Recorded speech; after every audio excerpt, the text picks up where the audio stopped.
Hi everyone, I'm Razvan Deaconescu. From the Unikraft project. I'm the community manager of the Unikraft project. It's an open source project regarding the development of a unikernel.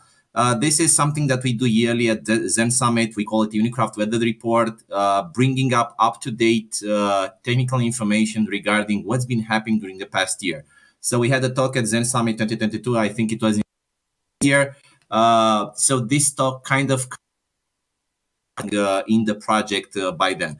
There would be 3 items: a short intro on the Unikraft project, then what the state of things is, what are the events we've been passed on, or we've been part on during the past year or so, and technical updates. As an intro for those that are unaware of it, Unikraft is a unikernel, so we call it a unikernel SDK.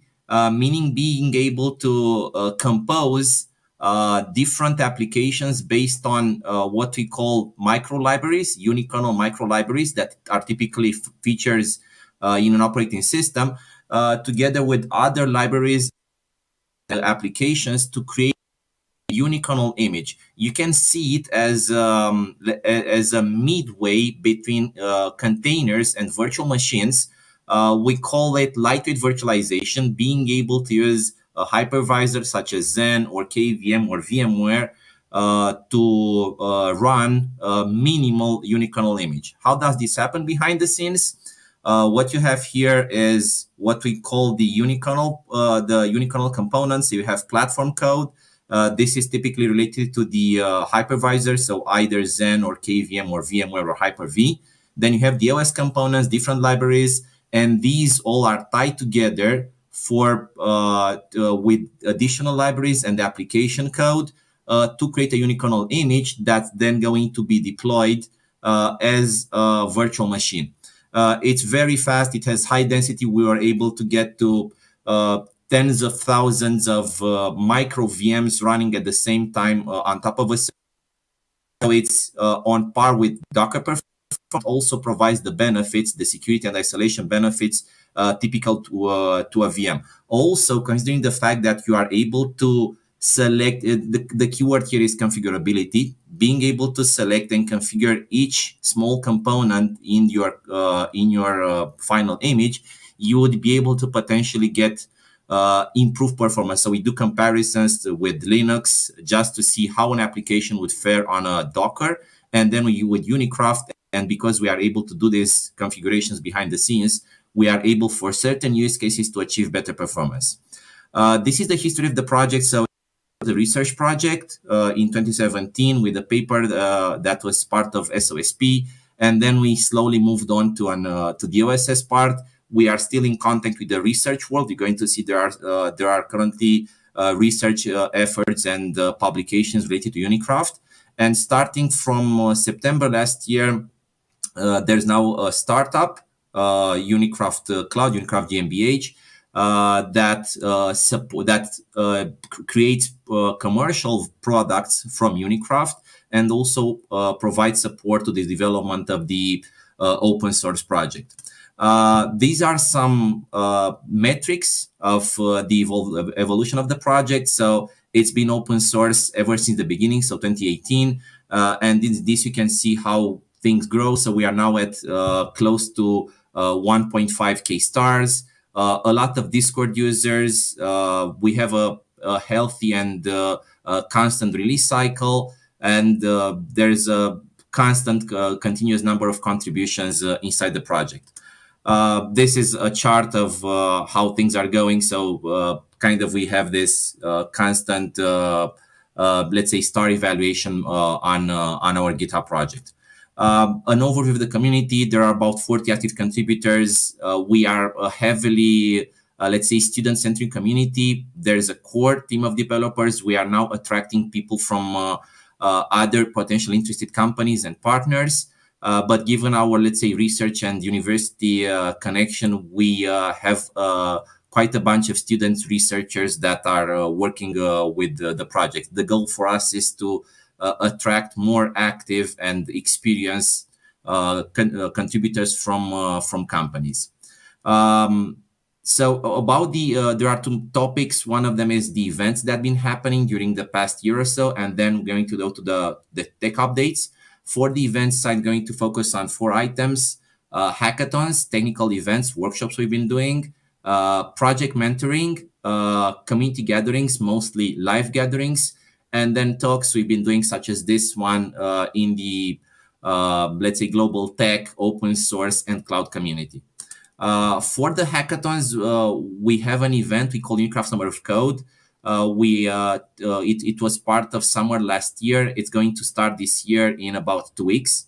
It's a 2 weeks event. It's fully online, and it's a way for us to attract potential new people and also educate them on using Unikraft and unikernels. We are going to have about 60 participants this year from all over the world. We had people from Asia, from America, from Europe, from everywhere that are going to join. It's going to be online. We're going to have we have experience from the last year. It's going to be the third edition this year, split them in teams. It's kind of a fun event.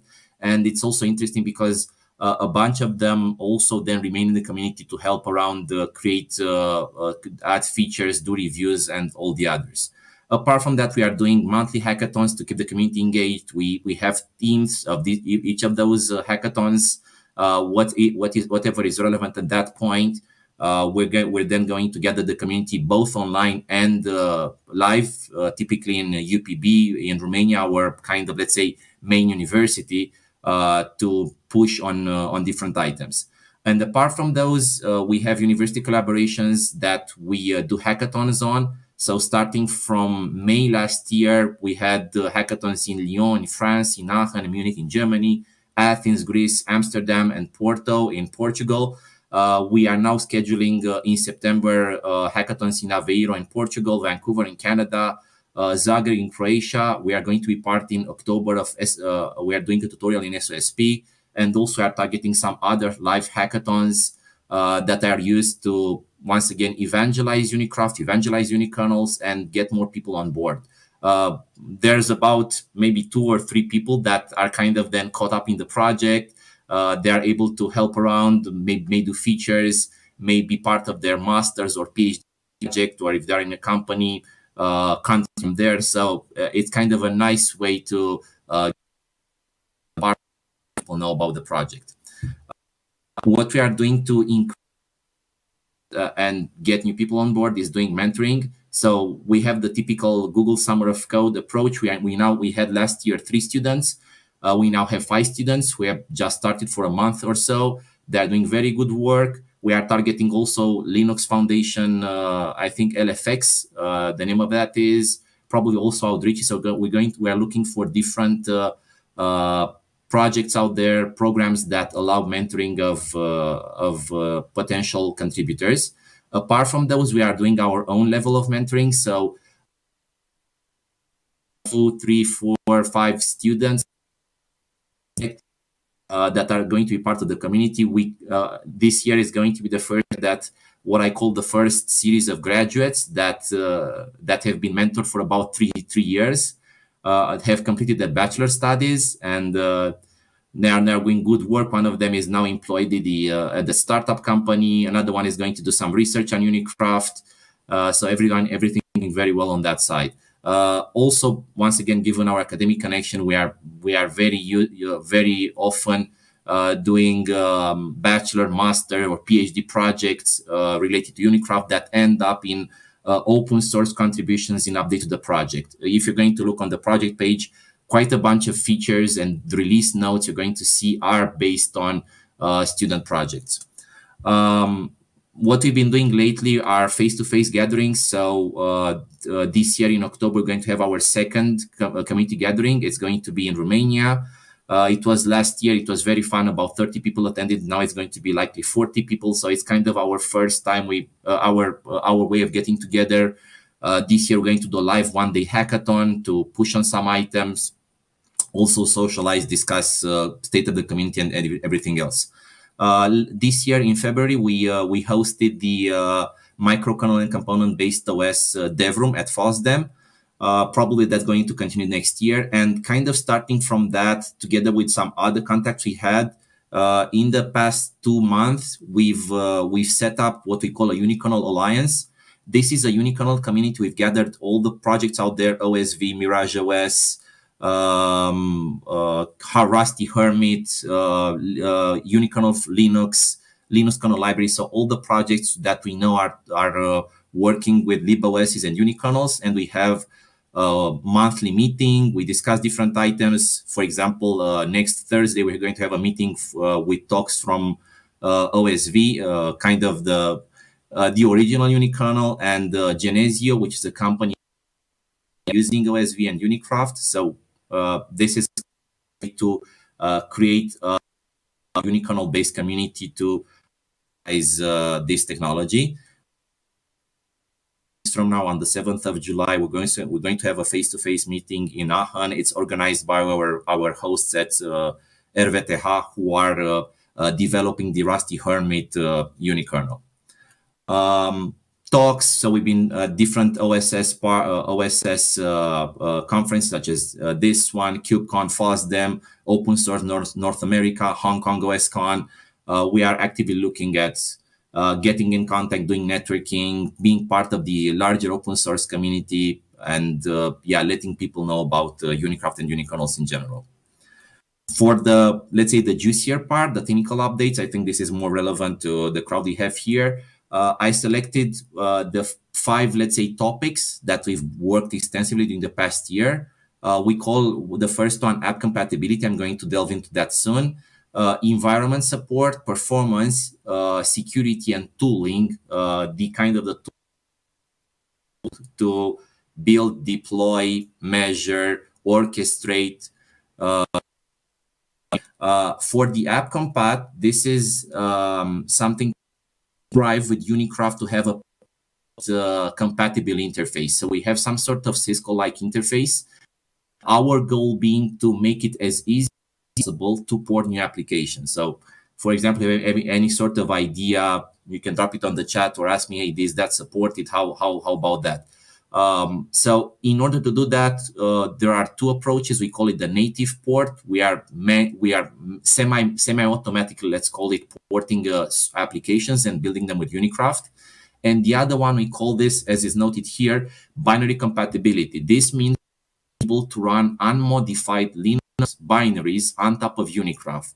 What we do there, we trap syscall instructions in unikernel because we have those syscall implemented, and then they are redirected to internal libraries.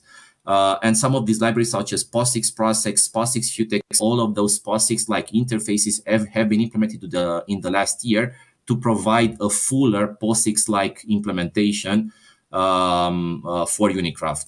On the native side, we have Muscle support. Muscle is a libc that's POSIX compliant. Up until some point, we had newlib, but newlib had some missing features. Now we have muscle in, and together with the updates that we've done to the binary compatibility layer, we are now able to more easily run applications. There's now an ongoing effort that we're going to see the next slides on getting as many, let's say, common applications running with Unikraft, primarily because it's easier to do on the binary compatibility layer. And we are also making some very nice improvements on that one. You can imagine there's a bit of overhead, but we are doing some tricks to get over that. Also focusing where performance is critical on native ports. On the environment side, so up until now, the Zen and KVM were the supported platforms. We now have Firecracker support. Firecracker virtual machine monitor that faster than QEMU, and we require it for fast boot of VMs. And then we added VMware support is close to done. We just had the VMX Net3 support. This is the virtual network device, the virtualized network driver from VMware, tested. Also on VMware Workstation, VMX ESXi, so this is very good and had very good results. We are making progress towards Hyper-V. RISC-V support is done. It needs to be likely in a month time. We're going to upstream. There's a PR from one of our partner companies for Zen on AR64. Up until now, Zen was only on x86 supported. And also we've done a first build of macOS support. So we are now able to build Unikraft on macOS. It's not upstream yet, but we plan to do that. And also the tooling is going to be also updated on macOS. Quite a bunch of people have asked for that. They are doing Mac-based development, and they would benefit from having it. Compiler was until now GCC. I know there was a bit of discussion on the previous talk. We've been integrating CLang for a while now, and we are close to having it stably integrated. You would be able to select between CLang and GCC, also to do cross-compile building AR64 on x86. This is going to be released in the next 2 or 3 weeks. For the performance part, so this is kind of the important item here. We are able to configure Unikraft to each use case, and because of that, you would be able to potentially extract the more benefits of it. This makes sense for those types of applications that do a lot of spend a lot of time in kernel mode, because what we are doing is basically replacing the Linux kernel with these micro libraries, or any kernel with the micro library. We finally fine-tune the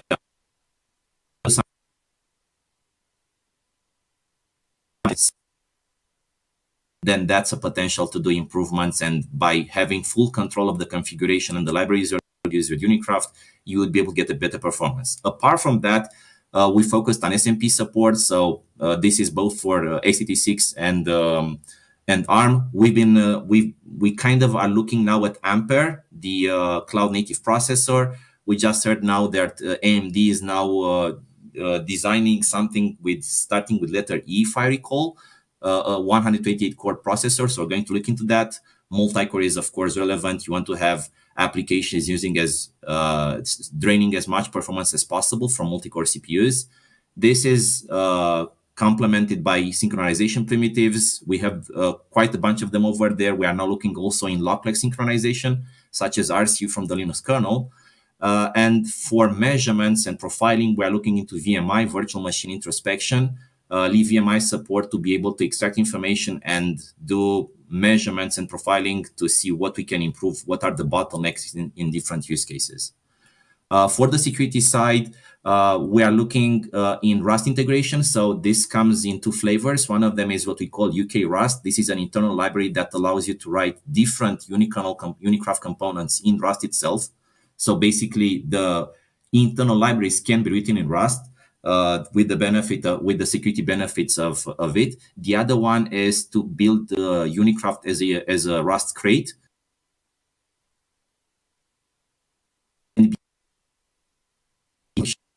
build it on top of Unikraft seamlessly. You would use the crate / toml, I don't know all the details, of the Rust build system, and integrate it with Unikraft and get your application running. There were a lot of features on the ARM side, pointer education, memory tagging extension, it's tagging. I don't recall what the acronym was at this point. Branch target identification. Sorry, that was it. So these are integrated. We are looking into others as well. Shadow stack, Intel control flow integrity support, all of these items are over there. And there's also support for true random number generation, meaning hardware-based security instructions that would be able to get randomness. There's also a project ongoing on integrating ARM CCA. This is for confidential computing. So we are looking also into this isolation part, but this is still kind of in exploration phase, which is why I didn't add it yet here. This is has started together with the Google Summer of Code project. We are still looking into that. Potentially, there's also something that's called, I think, ACV from AMD. So there are a lot of items we are looking for, but these are kind of more on the exploratory side. On the tooling side, so okay, we have a nice Unikernel. We are able to do something that's similar to Docker, except it's using a virtual machine and it's lightweight. What people are concerned about, hey, how do I use it? I don't care about what's happening behind the scenes. I want this to work. I want this to work fast to get me performance, to reduce the cloud costs. And for that, we need tooling. We need abstractions, interfaces, command line automation tools that can do that. For this, we designed CraftKit. CraftKit is a companion tool for Unikraft, written in Go, which is able to build, run, deploy, introspect unikernel. You can consider it some sort of, let's say, as you run Docker build or Docker run or something. This is what CraftKit does. It provides a nice thin interface that you can then do anything you want. Hey, I want this app deployed here. I want to build this app. I want to configure this. I want to run multiple instances. This is going to be done with CraftKit. On top of that, it's now close to release. Kubernetes integration, being able to do orchestration to manage multiple pods, deployments of unikernel, similar to what you would do with the Docker instance. And also, we're going to have an app registry. You're going to have, let's say, MySQL, Nginx, HA proxy, Kong, all the applications that you typically want to have as part of your cloud deployment. You're going to have them pre-built, pre-configured, pre-packaged, and then using CraftKit, you're just going to pull them and deploy them on your platform. These are the updates on the technical side. On the research side, there are multiple papers that we are part of. The most recent one, it was related to Zen. It was a colleague of mine. It's called Nefele. It was part of Eurosys 2023 in Rome 1 month ago, something like that. And it used unikernel VM cloning. Basically, you would be able to have multiple VMs spawn from the same image. This was done using Zen. So there were updates done to Zen that would be able to share page tables and implement some sort of fork-like mechanism for virtual machines, for micro VMs. It was based on Unikraft. Something similar last year in September at SOCC.